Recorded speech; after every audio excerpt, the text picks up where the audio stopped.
President Trump passed out sandwiches to members of the Coast Guard in Riviera Beach, Florida, on Thursday.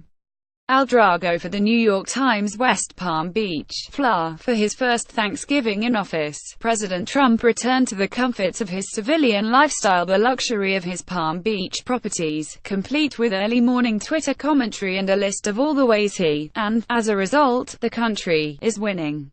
Mr. Trump started by wishing his 43 million followers a happy Thanksgiving, then recited a heaping helping of reasons the nation should be thankful. "Happy Thanksgiving, your country is starting to do really well," he wrote on Twitter.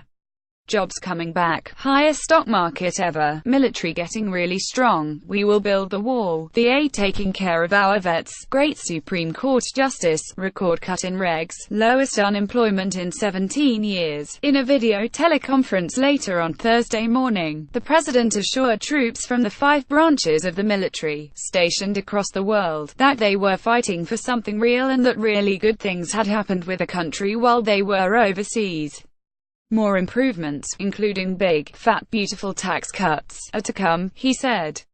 Speaking from a lavish room at Mar-a-Lago, the club that he and his staff have deemed the winter White House, he applauded the progress he said was being made in Afghanistan and Iraq, adding that the gains made against the Islamic State in the past year exceeded those during years of the previous administration. "We're being talked about again as an armed forces," he said as a few club members lingered outside. "We're really winning. We know how to win. But we have to let you win. They weren't letting you win before," he continued, extolling the victories during a second event at a Coast Guard station in Riviera Beach. The First Lady, Melania Trump, joined him to hand out sandwiches in the station's mess hall. The first couple had also provided assortments of fruit, muffins and cookies to the service members, some of whom were about to go out on patrol. Mr. Trump, the master marketer, spoke of the Coast Guard in terms few presidents have used. "I think that there is no brand, of any kind, I'm not just talking about a military branch, that has gone up more than the Coast Guard," Mr. Trump told the service members, citing what he described as the organization's successful response to Hurricanes Harvey, Irma and Maria this year. "Incredible people, you've done an incredible job, and I love coming here and doing this for you today." He noted orders for new military equipment, including Coast Guard cutters, Navy ships and Air Force planes, including one that is almost like an invisible fighter. The president then returned to old holiday habits, leaving to spend a few hours at the Trump International Golf Club in West Palm Beach before returning to Mar-a-Lago, the club he owns, in an unusual fall rain. The menu was to include traditional fare, turkey, mashed potatoes and gravy, sweet potatoes with marshmallows, as well as local produce, red snapper, Florida stone crab and a variety of baked goods, cakes and pies, according to a summary provided by Stephanie Grisham, a spokeswoman for the First Lady. Mr. Trump's time at Mar-a-Lago and his surrounding golf courses was not, the White House told reporters, merely leisure, but was filled with meetings and phone calls, a schedule that Mr. Trump emphasized on Twitter on Wednesday.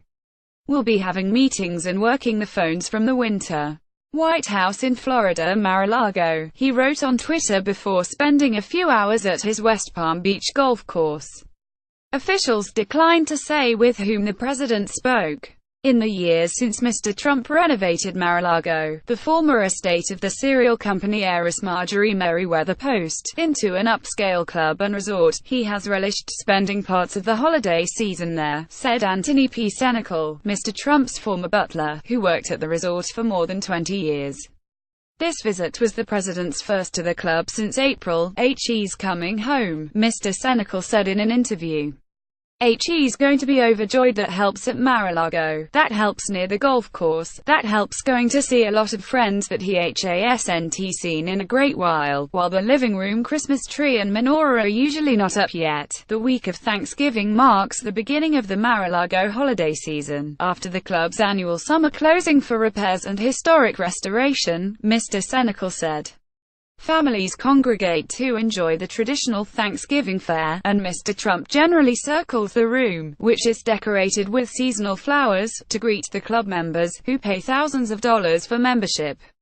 The president, Mr. Senecal recalled, prefers white turkey meat, mashed potatoes and gravy, and usually his signature 2s of vanilla ice cream with chocolate sauce. Thanksgiving is a joyous time, said Mr. Senecal, who said he had declined a Thanksgiving invitation this year because of medical issues.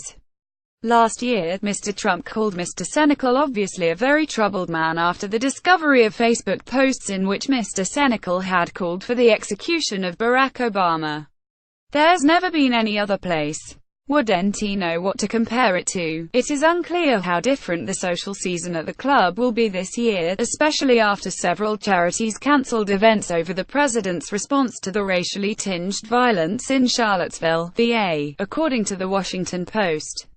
But Peter Brock, a local real estate developer and a member of the club who has spent parts of the holiday season there in the past, said Mr. Trump's ascendancy to the presidency had only elevated his star presence on the grounds. The bottom line is, he is always enthusiastic about coming home and seeing what he calls his people, Mr. Brock said. And for the most part, we are his people, but holiday or not, Mr. Trump is not one to pass up an opportunity to deliver a jab. In 2013, he offered these greetings on Twitter: "Happy Thanksgiving to all, even the haters and losers," and on Thursday, he took aim at some of his favorite targets, the reporters trailing him for the duration of his Florida stay. "I'll ask the press to get out, and I'll say, 'You're fired,'" Mr. Trump said as reporters were ushered out of the Mar-a-Lago teleconference. "And, by the way, media, happy Thanksgiving. I must say,